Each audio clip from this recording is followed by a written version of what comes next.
지난 시간에 창세기 12장에서 아브라함의 소명을 말씀을 드리면서 너는 나의 희망이다 그렇게 말씀을 드렸습니다. 좀 요약을 하자면 그 만신전에 이제 신들이 서열순으로 이렇게 나열이 되는데 그 신의 제일 높은 자리에 갈 수 있는 조건은 그 나라와 나라, 부족과 부족이 싸움을 싸워서 이길 때마다 그 신의 순서가 서열이 높아지는 거예요. 그게 무슨 얘기냐 하면 내가 섬기는 신이 다른 사람이 섬기는 신과 함께 싸워서 이긴 결과, 다시 말하면 내가 다른 부족과 싸워서 내가 이기면 내가 섬기는 신이 서열상으로 높아지는 거예요. 그래서 신의 높낮이는 전쟁으로 결정을 했던 시대에 아브라함은 부름을 받습니다. 부름을 받는데 아브라함을 부르는 그 여호와라는 신을 아브라함은 몰랐습니다. 성경에는 여호와가 불렀다 기록은 하지만 사실은 여호와의 이름을 모르는 상태에 있는데 아브라함에게 찾아온 여호와가 이렇게 얘기를 합니다. 오늘부터 내가 너의 신이 되어 주겠다. 오늘부터 내가 너의 신이 되어서 내가 너를 창대하게 하고 민족을 이루게 하고 온 세계 속에서 열방 속에서 복 덩어리가 되게 하겠다. 그렇게 말씀해 주셨는데 신이 아주 유명한 신이면 그럴듯하네 그러고 따라갈 수 있을 텐데 만약에 저와 여러분에게 이름도 모르는 신이 나타나서 내가 오늘부터 너의 신이 되어줄게. 네가 가는 곳마다 싸울 때마다 이기게 해줄게. 그럼 우린 따라갈 수 있을까? 좀 깊이 생각해 봐야 될 것 같아요. 그 신이 유일무이한, 그래서 항상 제일 높은 자리에 있었던, 위치하고 있는 유명한 신이면 그래도 좀 고개를 끄덕거리고 생각해 볼 필요가 있을 텐데 아브라함이 생각할 때는요, 도대체 누구지? 어느 신이지? 시편 121편에 보면 1절에서 이렇게 고백합니다. 내가 산을 향하여 눈을 들리라. 나의 도움이 어디서 올꼬. 여러분 결국 8절까지 읽어가면 나의 도움은 천지를 지으신 여호와 하나님에게서 온다라는 고백이 되지만 이 1절의 내용은 당시에는 많은 신들이 산에 살고 있었단 말이에요. 산에 거주하는 신. 우리 대한민국 사람들도 산 좋아하잖아요. 영험한 산, 칠갑산, 팔보산, 이렇게 보살님들이 계시고 또 아주 영적으로 깊이 있는 신이 거기에 있다 생각을 하는 분들이 많이 있잖아요. 이스라엘 백성들 역시도 높은 산에 신이 거하는데 그 산에 거하는 신들마다 나를 도와줄 수 있는 신이다. 그렇게 생각을 했단 말이에요. 그래서 오늘 아침에 일어나서 내가 단대농 산을 바라보면서 오늘은 단대농 산에 살고 있는 신이 나를 도와줬으면 좋겠다. 그래서 내가 산을 향하여 눈을 들리라. 나의 도움이 어디서 올고 어느 산에 있는 신이 나를 도와줄 것인가. 이름은 몰라요. 성도 몰라요. 그렇지만 그 중에 있는 어떤 한 신이 나의 도움이 되었으면 좋겠다. 그런데 그런 신 중에 한 신이 아브라함을 불러서 내가 너를 지금부터 책임져 주겠다 이렇게 말씀하셨단 말이에요. 그런데 우리는 좀 생각할 필요가 있을 텐데 아브라함은 따라갔더라. 그리고 따라가서 마침내 가나안에 들어갔더라. 여러분 마침내 들어간 건 어떻게 들어갔을 것 같아요? 우여곡절 끝에 온갖 고생 다 하고 어떻게 들어갔더라 그런 이야기예요. 그런 이야기인데 그 마침내의 이야기를 지난주에 제가 좀 말씀을 드렸습니다. 그 자기를 지켜주겠다는 신을 믿고 따라갔는데 가는 땅에 기근이 왔다. 기근이 왔다. 약속의 땅에 갔는데 기근이 왔다. 기근을 피해서 먹고 살아야 하니까 애굽으로 갔는데 애굽에 가서 자기 부인을 빼앗겨 버렸다. 그런데 빼앗겨서 영 못 찾을 줄 알았는데 자기를 지켜주겠다는 그 신이 밤중에 가서 애굽 왕에게 이놈아 그 여인은 너의 아내가 될 여인이 아니야. 그러고 돌려보낸단 말이에요. 여기쯤 왔을 때 이제 긴가민가 하겠죠. 아브라함이 이 신이 괜찮네. 그럴 만하네. 그런 생각 중에 있을 때에 롯이 잡혀갑니다. 5 부족 연맹체의 전쟁통에 롯이 잡혀가는데 그 소식을 듣고 겁없이 집에서 키운 318명 군사를 거느리고 가서 5부족 연맹 공동체와 싸워서 이기고 롯과 재산을 다 되찾아온단 말이에요. 그러면 한번 생각해 보세요. 내가 저 사람들과 5 부족 공동체와 싸움을 해서 이길 수 있을 것인가? 저들은 10,000명이 정도 될 것이고 나는 318명밖에 안 되는데 이 싸움이 가능할까? 그럼에도 불구하고 앞뒤 좌우를 가리지 않고 내 핏줄이, 내 형제가, 내 혈족이 잡혀갔으니 가군을 318명 데려와서 싸웠는데 그 결과가 이겼단 말이에요. 내가 잘 싸워서 싸운 것이 아니라 이 정도면 내가 믿는 신, 믿고 따른 신이 쓸만하구나, 괜찮구나 그런 생각을 하고 돌아오는 중에 멜기세덱이 이제 나옵니다. 하나님의 제사장이라는 멜기세덱이 나와서 떡과 포도주를 들고 와서 축복을 하죠. 축복을 하죠. 나는 하나님의 제사장인 멜기세덱이다. 출생도 없고 반차도 없고 그래서 제사장 중에는 가장 높은 제사장일 수 있는 그 멜기세덱이 떡과 포도주를 가지고 와서 여호와의 이름으로 축복을 합니다. 그 축복을 받은 아브라함은 그 자리에서 이렇게 고백하지요. 내가 열의 하나를 하나님께 드리겠습니다. 지난 시간에도 말씀드렸지만 여러분이 섬기는, 여러분이 믿는 여호와 하나님이 여러분의 생명의 주인이 아니라고, 여러분의 모든 삶의 주인이 아니라고 그렇게 고백되어지실 때는 11조 드리지 마세요. 그건 헛돈이에요. 그 하나님이 정말 내 생명을 주셔서 오늘 이 땅에서 살아라고 명령하신 하나님이신가? 그 하나님이 오늘부터 나를 복되게 하실 하나님이신가? 그 고백이 될 때 내 삶의 모든 분복이 그 여호와께서 주신 것이라고 고백이 될 때 그때에 하나님 당신은 나의 주인이십니다 라는 고백으로 열의 하나를 드리십시오. 성경은 여러분들에게 11조를 반드시 내야 한다라고 얘기하지 않습니다. 그런데 그 아브라함은 그 고백이 일어났죠. 이름도 성도 모르는 그 여호와라는 신이 믿을 만한 신이구나. 그래서 그때부터 여호와를 믿기로 작정을 하고 15장에 넘어가면 아브라함이 여호와를 믿으니 하나님이 그의 믿음을 의로 여기셨다.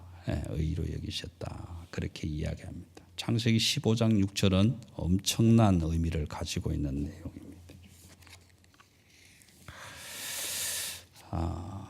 그 여호와를 믿는 믿음을 고백했을 때에 그때에 여호와 하나님은 제사를 드릴 준비를 시켜요.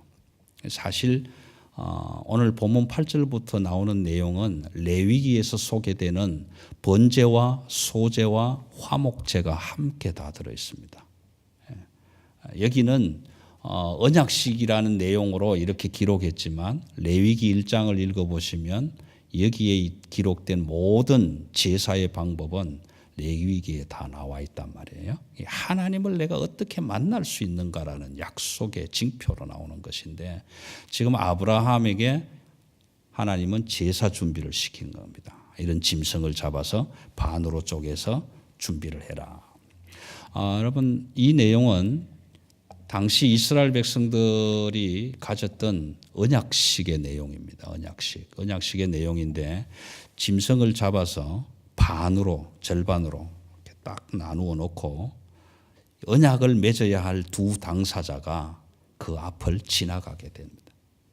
그래서 만약에 여호와 하나님이 아브라함과 함께 언약을 맺으려면 그 잡아놓은 짐승, 쪼개놓은 짐승 사이로 하나님과 여호와가 함께 걸어가는 거예요. 함께 걸어가서 언약이 체결이 되는데 그 의미는 어떤 의미를 가지느냐 하면 너와 나 둘 중에 누가 되든지 이 언약을 지키지 않으면 이렇게 쪼개놓은 고기처럼 될 것이다 라는 약속입니다. 하나님과 내가 맺은 언약 속에서 누가 하나님이 지키지 않든 내가 지키지 않든 간에 지키지 않는 자는 이렇게 될 것이다 라는 언약의 약속이 지금 제사의 방법으로 나타나고 있는 겁니다. 그런데 문제는 아브라함은 제물을 준비해서 이제 언약식을 기다리는 동안에 준비한 제물이 부정해지지 않도록 성경의 표현대로 하자면 솔개가 날아올 때마다 그것을 다 쫓으면서 지금 지키고 있는 거예요. 제물을 정결하게 지키고 있는데 성경은 기록하지 않지만 너무 시간이 오래 걸려서 지쳤거나 아니면 잠이 왔거나 피곤했거나 그러겠죠. 그러지만 아브라함에게 임한 잠은 두려움으로 임한 잠입니다. 하나님께서 허락하여 주신 잠이라는 거예요. 이 잠이 의미가 있는 것은 시편은 고백합니다.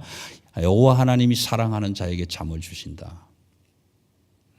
잠 많이 잔다고 나는 하나님의 사랑받는다 그런 의미가 아니에요. 아브라함을 두려움에 처해서 잠들게 하시고 그 잠들게 하신 이유는 그 다음에 소개가 됩니다. 횃불, 하나님의 임재 방식으로 나타나는 여호와의 불이 그 쪼갠 제물 사이로 지나갑니다. 다 지나가고 났을 때 아브라함은 후들짝 놀라서 눈을 떴는데 여호와 하나님이 이미 지나가셨다. 그러면 아브라함도 벌떡 일어나서 거기를 쫓아서 지나가야 될 텐데 아브라함은 지나가지 않습니다. 여러분 오늘 이 의미 속에서는 세 가지의 중요한 의미를 담고 있습니다. 첫 번째 의미는 뭐냐 하면은 이 언약식을 함께 했지만 너는 지키지 않아도 쪼갠 고기처럼 죽지 않는다. 왜요? 지나가지 않았으니까. 그 의미 속에는 나는 반드시 언약을 지킨다. 언약을 배반하고 지킬 수 않는 확률은 누구에게 있냐면 전부 우리에게 있는 거예요. 100% 우리에게. 언약을 배반하고 지키지 못하는 것은 인간이지 하나님은 아니시다라는 거예요. 언약은 반드시 내가 이룬다, 지킨다. 다만 혹 100% 네가 안 지킬 것 같지만 그럼에도 불구하고 네가 언약을 지키지 못해도 너는 이 쪼개기 공고기처럼 죽지는 않는다. 그럼 누가 죽느냐? 내가 죽겠다. 왜? 여호와 하나님이 지나가셨으니까. 이 의미 속에 담겨 있는 것이 그렇습니다. 이제 질문을 통해서 말씀을 드릴 텐데 과연 아브라함은 여호와의 희망이었는가? 과연 희망이었는가? 이 언약식이 끝나면서 여호와는 이렇게 얘기를 합니다. 나는 너를 애굽에서 불러낸 하란에서 불러낸 여호와 하나님이다라고 자기 이름을 그때서 비로소 밝힙니다. 여호와 이름을 확실하게 들은 아브라함은 이렇게 질문합니다. 씨도 주지 않아서 불안했는데 5부족 공동체를 싸움으로 이겨서 돌아와서 숫자가 많아야 다음 부족들이 보복 전쟁을 해올 때 이길 수 있는데 든든하게 나가서 맞설 수 있는데 기껏 해봐야 318명 다 자손은 하나도 없고 씨앗도 없는 주제에 저들이 쳐들어오면 내가 어떻게 이길까? 불안해 있는 아브라함에게 나타나셔서 이렇게 말씀하시죠. 나는 너의 지극히 큰 상급이요 내 방패다. 두려워하지 말라, 떨지 말라.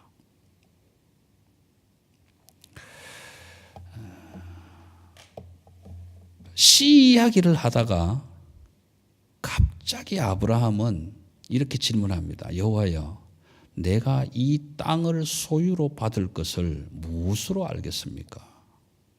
무엇으로 알겠습니까? 여러분 씨 이야기를 하다가 왜 갑자기 땅으로 갈까요? 이 씨 이야기를 통해서 나타나는 땅은 하나님이 아브라함에게 약속한, 이스라엘 백성들에게 약속한 큰 민족과 영토와 주권의 사랑을 담고 있는 겁니다. 다시 말하면 내가 이 땅을 어떻게 소유로 받을 수 있을 것을 알 수 있겠습니까? 다시 말하면 언제 씨를 주셔서 민족을 창대케 이루고 이 가나안 땅이 우리 나라가 되겠습니까? 하나님의 나라가 되겠습니까? 라는 질문을 합류하고 있다. 그래서 땅을 소유할 수 있는 표징이 무엇입니까? 그 질문에 대한 응답이 언약식이었다. 언약식이었다. 내가 생명을 너에게 걸었다. 그런 의미예요. 나는 여호와 하나님이지만 내 생명을 너에게 담보하겠다. 담보하겠다. 여러분, 저와 여러분이 오늘 이 예배의 자리에 참석해 있는 것은 아브라함을 부르셨을 때 여러분의 이름을 불렀단 말이에요. 하나님께서.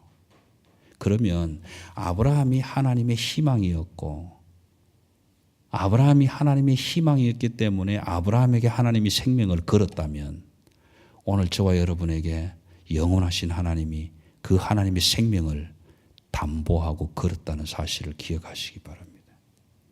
여러분의 생명은 그냥 아무렇게나 다루어질 생명이 아니에요.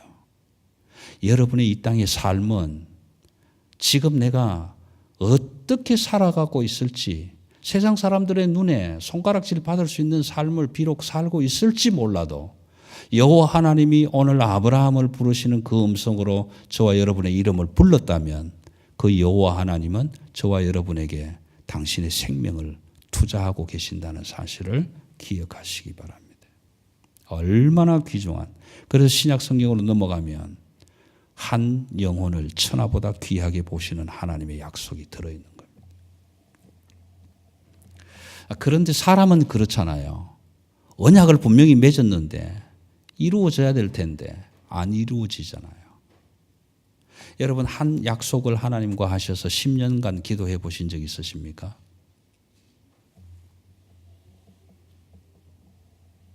안 해보셨습니까? 저는 쇼다리 쇼팔이지만 학창시절에 체육대학을 가고 싶었던 꿈이 있었습니다.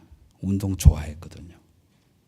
그런데 저의 큰 동서가 저의 체육선생님이셨어요.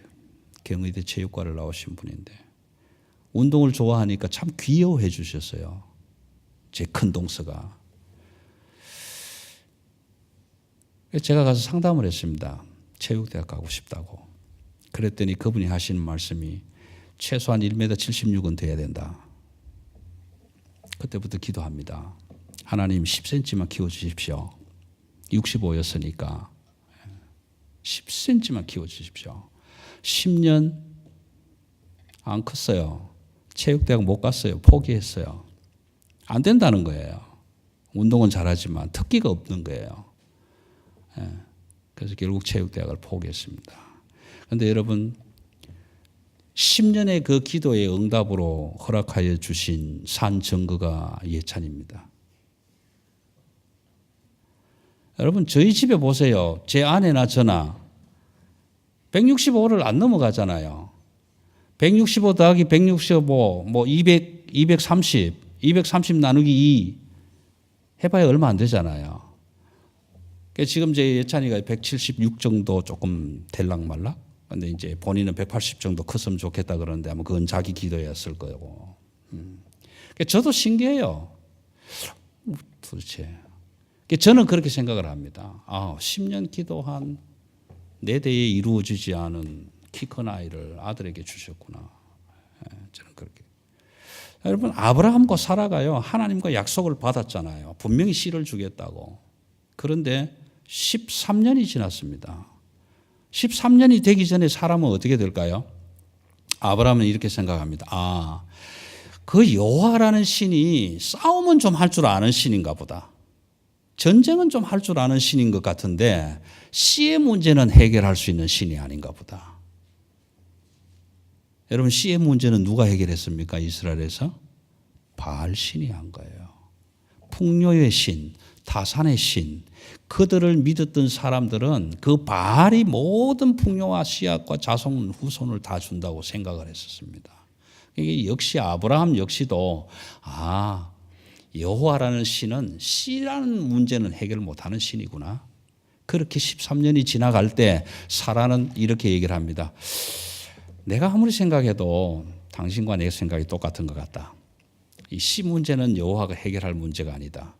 그러니 딴 생각하지 말고 하갈을 내가 보내드릴 테니까 하갈을 통해서 후손을 얻자. 그렇게 해서 하갈과의 관계에서 태어난 아이가 이스마엘이잖아요. 이스마엘입니다.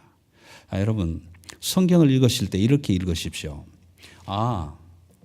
아브라함이 하갈과의 사이에서는 아이가 태어났구나. 당연하죠. 태어나죠. 여러분 아브라함에게 하나님이 씨를 주셨을까요? 안 주셨을까요? 주셨어요. 그렇죠? 주셨어요. 씨를 안 주셨다면 하갈과의 사이에서도 이스마엘이 태어나면 안 되는 겁니다. 그렇죠? 여러분 아브라함이 하갈과의 사이에서 이스마엘이 태어났다라고 했을 때는 아브라함은 적어도 졸도해야 돼요. 이게 뭐야? 왜 사라에게서는 안 나타나지? 이 사건이 우리의 머리를 스치면서 지나가야 돼요. 아브라함은 거기서 경기합니다. 사실은 성경은 쓰지 않았지만 큰일 났구나. 하나님이 내게 씨를 안 주신 게 아니고 주셨구나. 주셨는데 때를 기다리셨구나.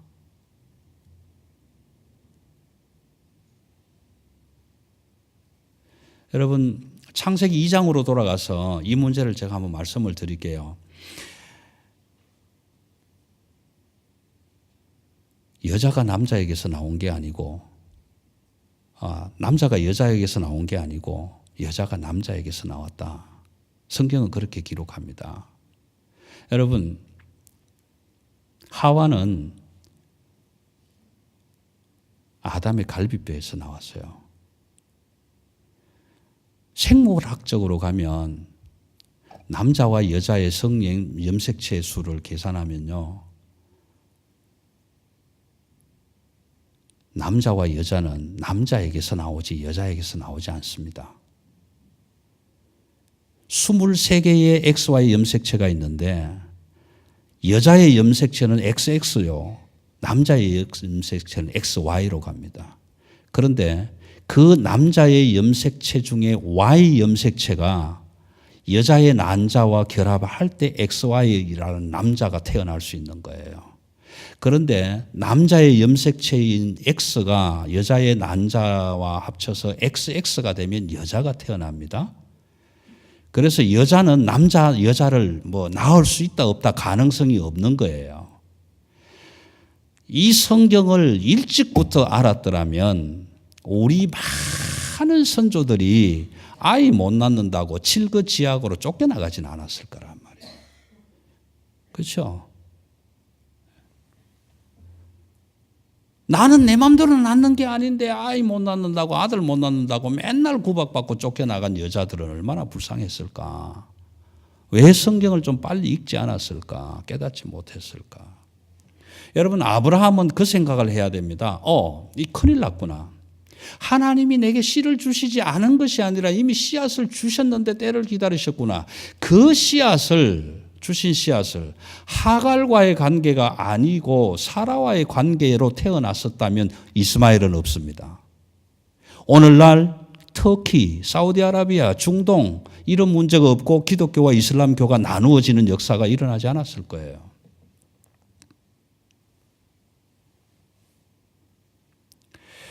그런데 그 순간을 그 때를 기다리지 못해서 하갈을 통해서 이스마엘을 얻은 결과가 오늘 이 시대 속에서 하나님의 백성과 세상 백성이 섞여서 지금 살아가고 있는 겁니다.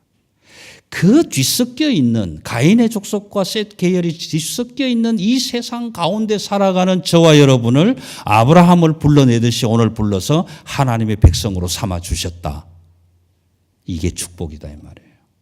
이것이 축복이다. 하갈이 바알신을 믿은 것이 아니라 아브라함도 바알신의 문화 속에서 살았지요. 애굽에서. 맨날 본 게 소신이고 맨날 본 게 말신이고 마르둑이고 그런 거였죠.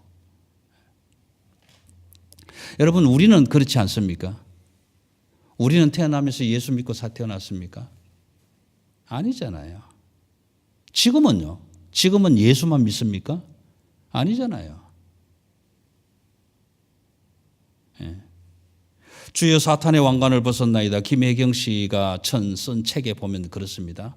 부산 수영로 교회, 정필도 목사님이 사무하시는 수영로 교회가 한 2만 명 정도 모이는데 2만 명 정도 모이는 교회 집회를 갔습니다. 이분이 집회를 가서 정필도 목사를 앞에 앉혀놓고 목사님 제가 장담하는데 제 방식으로 하면 10,000명은 쫓아낼 수 있습니다. 2만 명 모이는 성도들 10,000명은 쫓아낼 수 있습니다. 그런데 제 방식으로 안 하겠습니다. 한 가지 질문만 하겠습니다. 한 2만 명 모인 집회에서 여러분 저도 우상을 섬겼던 사람입니다. 우상에 매여서 나라의 국운을 점쳤던 사람입니다. 전두환 대통령 시대 때 최고의 그 축사를 일으켰던 사람이잖아요. 김혜경이가. 전두환 대통령을 대통령 되겠다고 예언했던 사람이 그분입니다. 그분이 2만 명 모이는 교회에서 나도 우상을 섬겼던 사람입니다. 나도 예전에는 그랬습니다. 우리 솔직해집시다. 여러분 다 눈 감으시고 제가 손을 들었습니다. 예수를 믿는다고 하지만 점집 찾아가고 철학관 찾아가고 굿하고 무당 찾고 솔직히 회개하는 심령으로 손 한번 들어봅시다. 장로 권사들 다 손 들어버렸어요. 그럼 그 중에 2만 명 중에 10,000명은요. 지금도 예수를 믿는다고 하지만 아이 태어나서 이름 지을 때 철학관 가야 되고 지금도 이사를 해야 되지만 날 받아야 되고 길이래 해야 되고 우리 솔직히 그렇게 살았잖아요. 지금도 나는 예수만 나의 생명입니다. 그렇게 고백됩니까? 그 고백이 일어나게 되시기를 기원합니다. 여러분 하나님은 그런 하나님입니다. 제가 제주에서 8년을 살았는데요. 제주도에는 이사하는 날짜가 정해져 있어요. 그날 외에는 이사가 안 됩니다. 예수 믿는 사람 빼고는. 온 동네방네 이삿짐 센터 불이 나요. 그 기간 동안 이사를 해야 되니까. 못 치는 날 따로 있고요. 지금도 그렇게 살고 있잖아요. 권사 장로인데도 불구하고. 여러분 우리가 살아가는 삶은 그런 삶이에요. 아브라함 똑같은 삶입니다. 그 여호와 하나님을 믿겠다고 고백하고 그 믿음을 하나님이 의로 여기셔서 나는 여호와다라고 이름을 밝혀주시고 내 씨 너에게서 난 자라야 내 씨라 할 것이다 말씀해 주셨는데 그 13년의 세월을 못 기다렸다라는 거예요. 그래서 아브라함이 86세 때에 이스마엘이 태어났는데 13년이 지난 99세가 됐을 때 창세기 17장을 넘어가시면은 여호와 하나님이 나타나서 그렇게 얘기하시죠. 내년 이맘때에 너에게서 아들이 태어날 것인데 그 이름을 이삭이라 하라 그렇게 얘기하는 겁니다. 여러분 10년 기도하신 이야기들 하나님의 약속들이 있으십니까? 조금만 더 기다리십시오. 때가 참에 갈라디아서에서 말씀합니다. 때가 참에 하나님이 이루시리라. 하나님이 이루시리라. 여러분 내 뜻대로 될 것 같습니까? 아니요. 내 마음대로 될 것 같습니까? 아니요. 아니에요.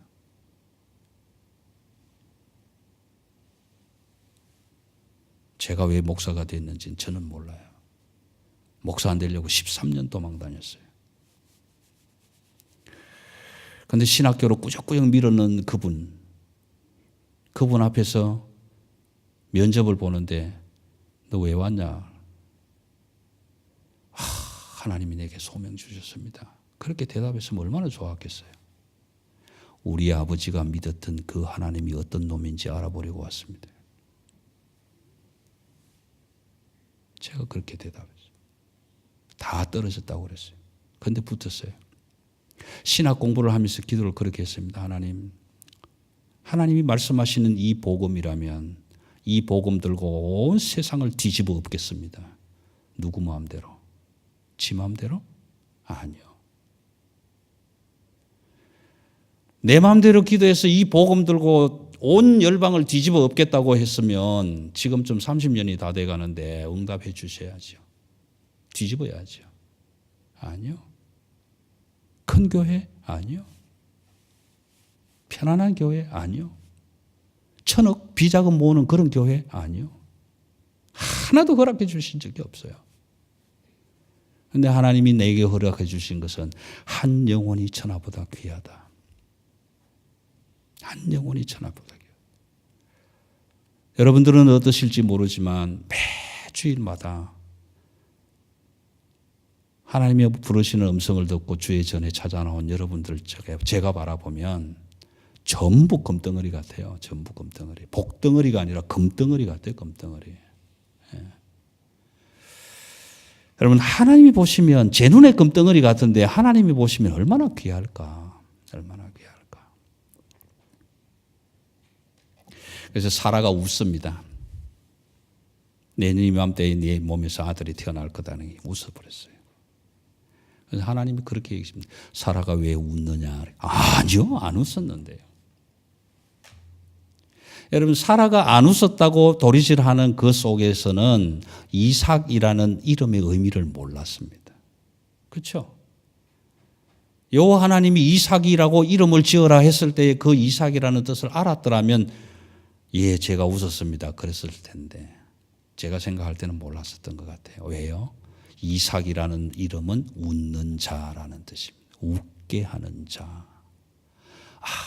내가 하나님이 약속한 그 약속을 못 믿고 좀만 더 참았으면 됐는데 못 기다리고 그만 몸종 첩을 보내서 아브라함을 통해서 아들을 낳게 했더니 참 웃을 일이구나. 자기의 삶이 너무 우스운 거예요. 그 전능하신 여호와 하나님 앞에서 내가 너무 우스운 거예요.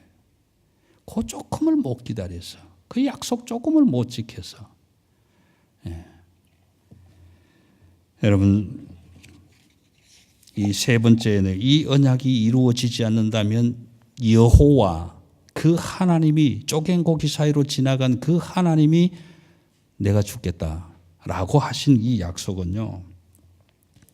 구원의 약속이고 영원한 생명의 약속이고 신약으로 넘어가면 예수 그리스도 십자가 대속의 제물이 될 것을 약속해 주는 약속입니다. 많은 사람들이 구약에는 구원의 약속이 없다. 아니요.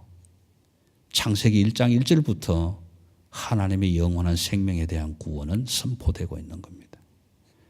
여러분 구약 성경이 이해가 되지 않으면 신약을 읽으셔야 되고 신약을 읽어야 구약이 이해가 되고 그렇습니다.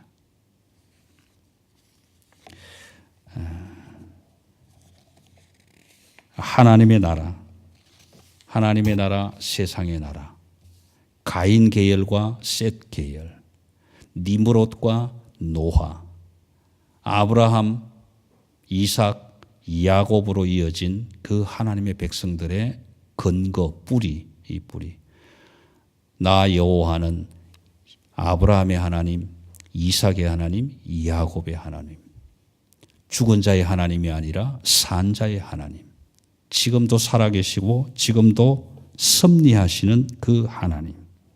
그 하나님이 오늘 하나님의 자녀로 부름받은 응답받은 여러분들에게 여러분들의 후손에게 천대까지 이르러 복을 누리게 하시겠다는 10가지의 계명 가운데서 하나님의 약속이 다시금 나타나는 겁니다. 아브라함이 하나님의 희망이라면 저와 여러분도 하나님의 희망입니다. 왜 희망입니까? 희망이 되시고 소망이 되시고 영원한 생명의 약속의 근원이 되시는 전능하신 하나님이 저와 여러분을 생명으로 담보해 주셨기 때문입니다. 나는 너에게 생명을 걸었다.